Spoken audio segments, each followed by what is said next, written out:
अस्सलाम वालेकुम जी, क्या हाल है आप लोगों का? खैरियत से हैं? आज काफ़ी अर्से के बाद आप लोगों से इस तरीके से बातचीत करने का मौका मिल रहा है। सफ़र पे थे और जिस मकसद के लिए सफ़र था वही आज हमारी वीडियो का टॉपिक भी है। कुछ इंतहाई इंपॉर्टेंट कुछ ऑब्जर्वेशन और एक्सपीरियंसेस थे जिसके ऊपर बात करना, आप लोगों को बताना बड़ा ज़रूरी था।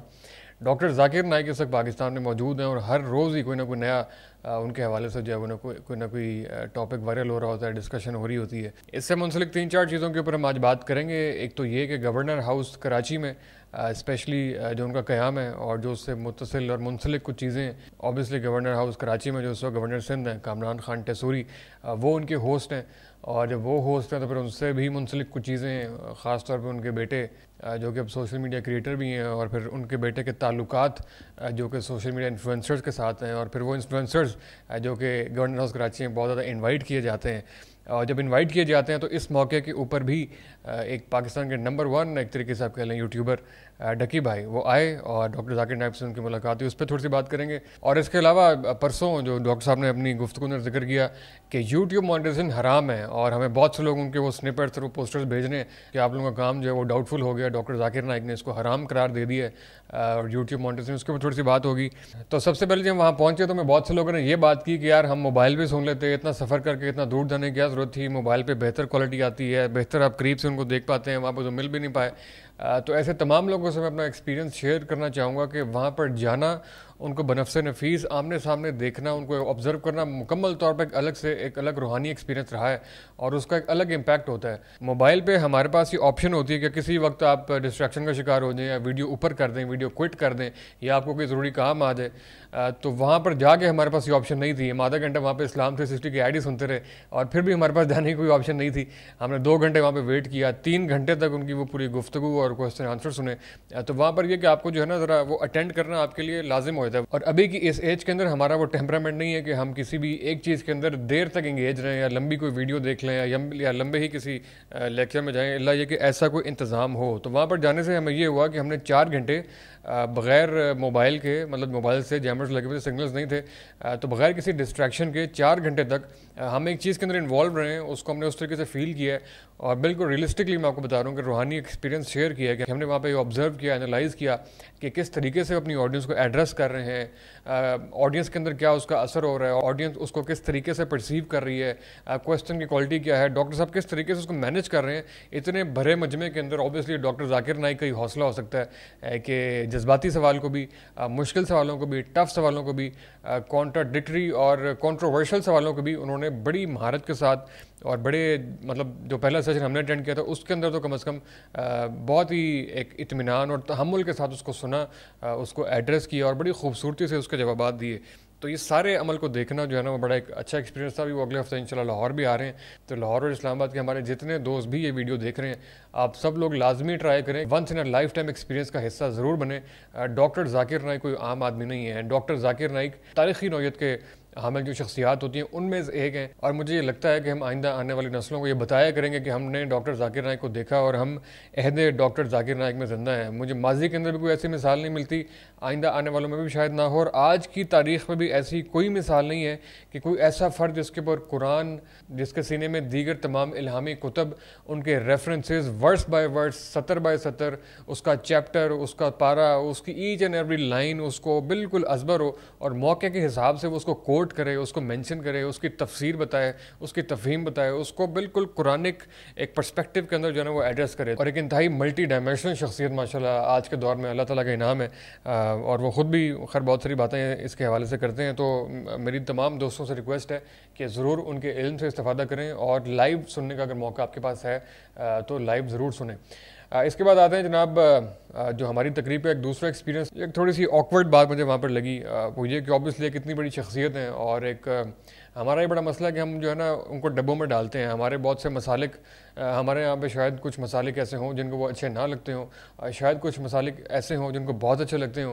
तो जिनको बहुत अच्छे लगते हैं वो इस बात पे खुश हैं कि हमारे मसला के बंदा आ रहा है, और जिनको नहीं अच्छे लगते वो इस बात पे शदीद ना खुश हैं कि हमारे मसला के ख़िलाफ़ बंदा आ रहा है। आई थिंक कि कुछ शख्सियात हमें उम्मत के लिए भी छोड़ देनी चाहिए, जो कि डॉक्टर जाकिर नाइक में तमाम ऐसी खूबियाँ हैं है कि हम उनको एक उम्मत के लेवल पे जो है ना वो ट्रीट करें, उनको किसी मसला के डब्बे के अंदर बंद ना करें। तो ये बड़ी एक अनफॉर्चुनेट चीज़ है। तो उनके जो एक आफाकी किरदार को जो है ना वो मिनिमाइज़ करने की मुझे मतलब वहाँ पे हल्की सी वो लगी कि गवर्नर साहब ने अपने PR के जितने भी लोग हैं, स्पेशली वहाँ पर MQM के हमने लोगों को देखा, फिर गवर्नर साहब ने वहाँ पर जो खिताब फरमाया उसमें MQM के 3 लोगों का बारी बारी फर्जन नाम लिया, उनको सिपा सलार कहा, किसी को कुछ कहा। तो आई थिंक ये को ब्रांडिंग के लिए इस तरह के मौके को इस्तेमाल नहीं करना चाहिए। गवर्नर साहब को मौके की हसासियत का और सिग्निफिकेंस का इदराक होना चाहिए। अगर अल्लाह ने वो गवर्नर बना दिया तो उसके तकाजे और ख़ास तौर पे इस तरह के नाजुक मौक़ों के तकाजे जो है ना वो ज़रा पूरे करें। अपने आप को, अपनी ज़ात को थोड़ा सा पीछे कर लें। डॉक्टर जाकिर नाइक का जो मकाम और मर्तबा होना चाहिए उनको वो करने दें। तो वहाँ पर जितने भी आने वाली ऑडियंस थी वो आपको सुनने या फिर MQM की क़यादत की तारीफ़ें सुनने के लिए वहाँ पर बिल्कुल भी नहीं आई थी। तो आई थिंक इस तरह की जो पॉलिटिकल चीज़ें हैं ना उसको ज़रा अवॉइड ही रखना चाहिए। और एक और इंतहाई ऑकवर्ड चीज़, वहाँ पे 2 होस्ट थे, एक जाहिद हुसैन चीपा साहब और एक दूसरे साहब, उनका मुझे नाम नहीं आता, पहली बार मैंने देखा। उनको सुन के इंतहाई कोफ्त हो रही थी, बड़ी मादत के साथ मैंने बड़ी मुश्किल से अपने आप को बड़े रोके रखा 3-4 दिन।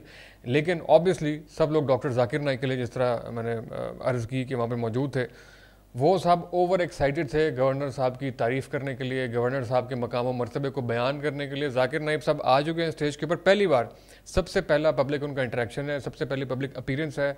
जाकिर नाइक साहब अपनी तमाम तर वफद के साथ स्टेज पर तशरीफ़ ला चुके हैं, लेकिन वो साहब जनाब सबसे पहले गवर्नर साहब की तारीफ़ और तौसीफ़ में जनाब ज़मीन आसमान के कलाबे में ला रहे कि आप पाकिस्तान की तारीख़ में ऐसा कोई गवर्नर नहीं आया, आइंदा भी ऐसा गवर्नर नहीं आएगा, आप तमाम लोग खड़े होकर इस्तकबाल करें। वो तो शुक्र है वो खड़ा नहीं हुआ, ना ही किसी ने होना था, गवर्नर साहब ने खुद ही मना कर दिया, लेकिन उन साहब ने कोई कसर नहीं उठा के रखी। तो आई थिंक मुंतज़मीन को भी ज़रा देख लेना चाहिए, या तो कम्युनिकेट करें कि आप थोड़ा सा ज़रा ठहराव में रहें, ज़रा हद में रहें, या फिर किसी बेहतर आदमी को जो है वो उसका बनाया जाए। ऑब्वियसली हमने तो अपनी आज़ाद राय का इजहार करना है जो हमें महसूस हुआ है। बाद में होने वाली नशस्तों में वो साहब नज़र नहीं आए, शायद इंतज़ामिया को भी इस बात का इदराक हो गया, या अगर नहीं हुआ तो खैर। बहरहाल अगले पॉइंट के ऊपर चलते हैं। डॉक्टर साहब माशाल्लाह, जो हमारा वाला टॉपिक था, जो पहले दिन का टॉपिक था वो था रोल ऑफ मीडिया, और उसके अंदर जो हमें जो कुछ सुनने को मिला तो हमें अंदाज़ा हुआ कि अल्लाह ने हमें ख़ास यही सुनने के लिए भेजा था। उस दिन भी पहुँच के अंदाज़ा नहीं हो पा रहा था कि इतनी दूर हम क्यों आ गए हैं, लेकिन जिस तरह की गुफ्तगू उन्होंने की और जितनी मुफीद और जितनी मुदल्लल और जितनी इंसाइटफुल गुफ्तगू उन्होंने की, माशाल्लाह बहुत ही फ़ायदा हुआ। रोल ऑफ मीडिया के ऊपर बातचीत उन्होंने की और बिल्कुल टेक्निकलिटी के अंदर जाके, और बड़ी कैमरा के मॉडल्स और काफ़ी प्रोडक्शन हवाले से भी काफ़ी कुछ उन्होंने बताया, और उससे अंदाज़ा हुआ कि डॉक्टर जाकिर नाइक और हमारे जो अभी कंटेम्प्रेरी हमारे पाकिस्तान में दस्तयाब उलमा हैं, बहरहाल एक बड़ा फ़र्क है करंट हमारे अहद हाज़िर को समझने के हवाले से। बाकी तो हमारे उलमा की अपनी अपनी एक्सपर्टीज़ इल्म के हवाले से हैं, जो शायद डॉक्टर साहब की या किसी और की शायद उसमें ना हो, उस फील्ड में। हर एक की अपनी फील्ड है, हर एक की अपनी नीश है। तो वो एक बड़ा मुफीद सेशन था। रोल ऑफ मीडिया के ऊपर उन्होंने बात की, और उनको बड़ा पता होता है, बड़े स्टैट्स उनको पता होते हैं। मतलब अभी रिसेंटली जो उनकी एक पॉडकास्ट हुई है, उनको बिल्कुल ये अजबर है कि पहले दिन में उनके कितने व्यूज़ थे, दूसरे दिन में उनके कितने व्यूज़ थे, एक हफ्ते के बाद उनके कितने व्यूज़ थे, और उन्होंने उसको बिल्कुल कोट किया। और फिर तो अभी इंट्रो में मैंने अर्ज किया कि हमारे जो टॉप यूट्यूबर हैं डक्की भाई, सादुर रहमान के नाम से, डक्की भाई के नाम से उनको आप जानते हैं, सादुर रहमान उनका नाम है। वो वहाँ पर गए और उनका वहाँ पे उनका जो डेली व्लॉग होता है उस व्लॉग का हिस्सा बने, उस व्लॉग का वो थंबनेल बने, और उस व्लॉग बनने की हद तक वो नहीं थी। खैर व्लॉग हमने फ़ौरन देख लिया था, कुछ ख्यालात पैदा हुए थे, लेकिन खैर कहीं पे उसका इजहार नहीं किया। लेकिन अगले दिन जब डॉक्टर साहब ने एक पब्लिक सेशन के अंदर उसका इजहार किया, में यूट्यूबर मेरे 3 आइडल है, शाहरुख खान, विराट कोहली, डॉक्टर जाकिर नाइक। अरे बाप रे, जिससे ये पता लगता है कि डॉक्टर साहब ने भी उस व्लॉग को देखा, और डॉक्टर साहब इस बात पर हैरान हुए कि वो एक यूट्यूबर था, और वो कह रहा था कि मेरे 3 फेवरेट्स हैं, एक शाहरुख खान, एक विराट कोहली और एक डॉक्टर जाकिर नाइक। और वो बड़ा हैरान और परेशान थे इस बात में कि एक ही दिमाग के अंदर शाहरुख खान और डॉक्टर जाकिर नाइक इकट्ठे किस तरह हो गए। और खैर डॉक्टर साहब इस बात पर हैरान है। अभी वो इस बात पर हैरान नहीं हुए कि एक ही व्लॉग के अंदर, जिसमें डॉक्टर साहब के उस एक रूहानी सेशन का जिक्र है, उसी व्लॉग के अंदर दीगर क्या क्या चीज़ें हैं। अगर आप वो 15 मिनट का व्लॉग देखें तो उसमें और बहुत सारी ऐसी चीज़ें हैं जो कि डॉक्टर जाकिर नाइक के कम अज़ कम शाया निशान नहीं थी। उस व्लॉगर की और उसकी रूटीन की ऑडियंस को वो कंज्यूम करने का बिल्कुल हक है, वो करें, पसंद भी करते हैं तो करें। और डक्की भाई को मैं खैर कुछ हवालों से बड़े मार्जिन भी देता हूँ, लेकिन बहरहाल इस मामले के अंदर जो है ना वो थोड़ी सी ये कि बहरहाल वो एक स्टेट गेस्ट हैं, और किसी वजह से स्टेट गेस्ट हैं, जो उनकी हसासियत पूरी सिग्निफिकेंस है वो आपके सामने है। ऐसे मौके के ऊपर एक सवाल ये भी पैदा होता है कि पाकिस्तान में बहुत सारे सोशल मीडिया क्रिएटर्स हैं, और बहुत सारे लोगों ने रिक्वेस्ट की होगी, एप्लीकेशंस दी होगी, तो ऑब्वियसली किसी न किसी मेरिट के ऊपर किसी न किसी अथॉरिटी को उसको अप्रूव या फिर डिसअप्रूव करने का हक होना चाहिए, या फिर उसका ये काम होना चाहिए।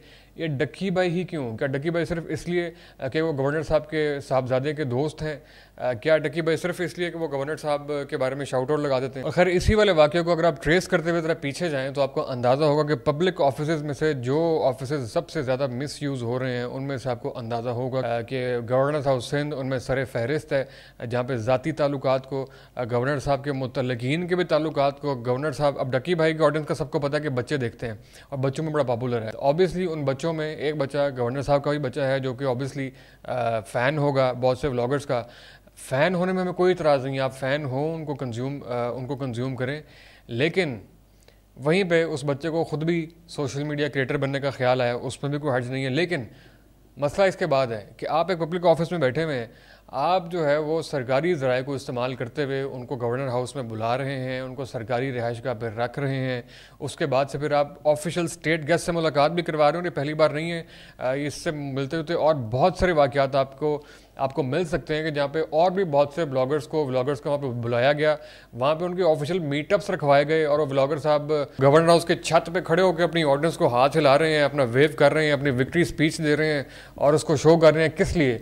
सिर्फ इसलिए कि गवर्नर साहब के बेटे से उनकी दोस्ती है। क्या ये मेरिट है? क्या यही मेरिट है? इस बात का जवाब जो है वो देना होगा। हमने बहुत अर्सा खामोशी रखी क्योंकि शायद क्योंकि ख़ास बोलने की ज़रूरत महसूस नहीं हुई, लेकिन इस मौके के ऊपर जबकि स्टेट गेस्ट और डॉक्टर जाकिर नाइक के साथ ये वाक़या हुआ है और बड़ी दिलचस्प और बड़ी मुज़िका ख़ेज़ किस्म की चीज़ें पाकिस्तान में होती रहती हैं। उसी व्लॉग के अंदर जो डक्की भाई का व्लॉग है, अगर आप देखेंगे तो वो गवर्नर सिंध कामरान खान टेसूरी को सामने मतलब ये बातें वो बता रहे हैं उनके बेटे को मुखातिब करके, जो डॉक्टर साहब ने बताई हैं कि मेरे 3 फेवरेट्स हैं। तो उन्होंने बेसिकली 5 फेवरेट बताए थे और 5 फेवरेट्स में से एक फेवरेट इमरान खान, यस, तीसरा क्रिस्टियानो रोनाल्डो, चौथा है इमरान खान जो इस कैदी नंबर 804। और वो बता किसको रहा है? गवर्नर सिंध कामरान खान टेसूरी, जिनकी पार्टी बाहर तो MQM है, लेकिन उनकी असल पार्टी कौन सी है इसका आपको और मुझे सबको पता है। वही पार्टी जो मोहसिन नकवी की पार्टी है, वही पार्टी जो फैसल वाडा की पार्टी है। और उस पार्टी के 3 सरखैल अगर आप निकालें तो उनमें मोहसिन नकवी, फैसल वाडा और कामरान खान टेसूरी उनमें सर फहरिस्त हैं। और कामरान खान टेसूरी को के साहबजादे को डक्की भाई बता रहे हैं कि मेरा फेवरेट इमरान खान है, गवर्नर हाउस सिंध में खड़े होकर। तो बहरहाल इस तरह की बहुत सारी लतीफ़े जो है पाकिस्तान में होते रहते हैं। तो ये चंद गुजारिशात थी और हमारी बड़ी ख्वाहिश है कि डॉक्टर जाकिर नाइक के जो पाकिस्तान में बाकी मानदा चंद दिन रह गए हैं वो बखैर आफियत गुजरें, वो अच्छे तरीके से गुजरें, वो मुफीद गुजरें, वो किसी कंट्रोवर्सी का शिकार ना हो, क्योंकि हमारे पास ऐसी दूसरी कोई शख्सियात नहीं है जिनको हम इस तरीके से कोट भी कर सकें। हाँ, आखिर में एक पॉइंट रह गया, सॉरी, यूट्यूब मोनेटाइजेशन। मुझे बहुत से लोग भेज रहे हैं कि डॉक्टर जाकिर नाइक ने जो है वो इसके हवाले से अपने डाउट्स का इजहार किया। बिल्कुल उनके इतराज़ात सर आंखों पर, लेकिन इसमें मेरा ख्याल है कि हर बंदे की एक अपनी नीश, एक अपनी स्पेसिफिक नीश होती है। डॉक्टर जाकिर नाइक की जो एक्सपर्टीज़ हैं वो तकाबुल अदयान में कंपैरेटिव रिलीजन के अंदर है और उसके अंदर बिल्कुल वो एक अथॉरिटी हैं इस मामले के अंदर, क्योंकि ये बिल्कुल वेरी करती रहती हैं चीज़ें। तो उन्होंने कहा कि इसके ऊपर जो इतराज़ उन्होंने उठाया वो ये कि इसके ऊपर जो एड्स चलते हैं उनमें अल्कोहलिक और एंटी इस्लाम चीज़ें बहुत सारी आती हैं। तो इसके अंदर शायद तो शायद बहरहाल इसके अंदर एक इम्कान मौजूद है कि उनको शायद इस बात का इल्म ना हो कि एडसेंस के अंदर एक ऐसी सेटिंग है जिसके ऊपर आप इस तरह की चीज़ें डिसेबल कर सकते हैं, अपने एड्स को थोड़ा बहुत कंट्रोल कर सकते हैं कि ये वाली चीज़ें जो है वो मेरे उस पर ना चलाई जाएँ। और सेकेंडली जो एड्स होती हैं वो क्रिएटर की तरफ से नहीं आती हैं, वो ऑडियंस की कुकीज़ और इंटरेस्ट के मुताबिक उनको शो की जाती हैं, जिसमें क्रिएटर का कोई कसूर नहीं होता। क्रिएटर की तरफ से या उसकी मर्ज़ी से या उसके कहने पे वो ऐड नहीं आती। अगर इस वीडियो के ऊपर आपको कोई ऐड आ रहा है तो वो आपके इंटरेस्ट के मुताबिक आपको गार्डनिंग का, किसी फूड ब्रांड का, किसी क्लोथिंग ब्रांड का, किसी परफ्यूमिंग ब्रांड का, जो आपको पसंद है आपके इंटरेस्ट के मुताबिक आपको शो हो रहा है। तो ये 2 चीज़ें, एक तो हमारी मर्ज़ी से वो ऐड नहीं आता और सेकेंडली कि एडसेंस में जाके उसकी कुछ सेटिंग है जिसके ऊपर जो वो इस तरह के, वैसे पाकिस्तान में तो अल्कोहल के एड्स अभी तक मैंने कहीं नहीं देखे। ये obviously doctor Zakir Naik international exposure है, इंटरनेशनल एक्सपीरियंसेस हैं, तो वो ऑब्वियसली इंटरनेशनल चीज़ें देखते होंगे, उनको शायद ऐसे कोई एड्स आए हों जिसमें अल्कोहलिक और इस तरह की बहुत सारी चीज़ें आती हैं। पाकिस्तान में अभी तक ऐसी कोई इतनी खुल्ला एड्स नहीं आती हैं और अगर आती भी हैं तो क्रिएटर के पास एडसेंस में जाके उसको ब्लॉक करने का इख्तियार है, तो वो क्रिएटर्स को ये करना चाहिए। लेकिन फिर भी मैं इस पर बिल्कुल भी अथॉरिटी नहीं हूँ। मैं एक तालिब इल्म की हैसियत से, एक स्टूडेंट की हैसियत से ये चंद मार्जिन्स ले रहा हूँ, क्योंकि बहुत से उलमा कराम इसको यूज़ भी करते हैं, बहुत से उलमा कराम यूट्यूब के थ्रू अपना किचन भी चला रहे हैं, अपने चैनल भी चला रहे हैं और इनकम के थ्रू ही अपना सिस्टम चला रहे हैं। बहरहाल अगर उलमा किराम ने मुतफ़क्का तौर पर यूनानिमस इस बात पे इत्तफ़ाक़ किया और ऑब्वियसली ये अगर हराम निकला तो बिल्कुल 100% हम 1 मिनट नहीं लगाएंगे उसको बंद करने में अगर ये हराम साबित हो गया। लेकिन अभी इसके ऊपर डिबेट है, अभी बहुत से लोग उसको यूज़ कर रहे हैं, अभी इसमें बहुत सारी गुंजाइशें हैं, अभी बहुत सारी सेटिंग्स इसकी की जा सकती हैं। तो तब तक हम बहरहाल इसका मार्जिन ले रहे हैं और इसको हलाल समझ के ही यूज़ कर रहे हैं। खुदा न खास्ता कभी अगर हमें ये कन्विंस किसी ने कर लिया ऑब्वियसली लॉजिक और हक़ाइक़ की बेस के ऊपर कि ये हलाल नहीं है, ये हराम है, तो 1 मिनट इंशाल्लाह नहीं लगाएंगे हम ऐड डिसेबल करने में और डीमोनेटाइज़ करने में। लेकिन तब तक जो है वो इंशाल्लाह और ऑब्वियसली हमारा मकसद भी जो है वो कोई जिसकी सिर्फ डॉक्टर साहब ने अपनी स्पीच के अंदर इशारा किया था। तो ये चंद गुज़ारिशात थी। इंशाल्लाह आने वाले दिनों में मज़ीद जो इस हवाले से डेवलपमेंट्स और अपडेट्स होंगी उसके ऊपर भी आपसे बातचीत रहेगी। अपना ख्याल रखिएगा। अस्सलाम वालेकुम।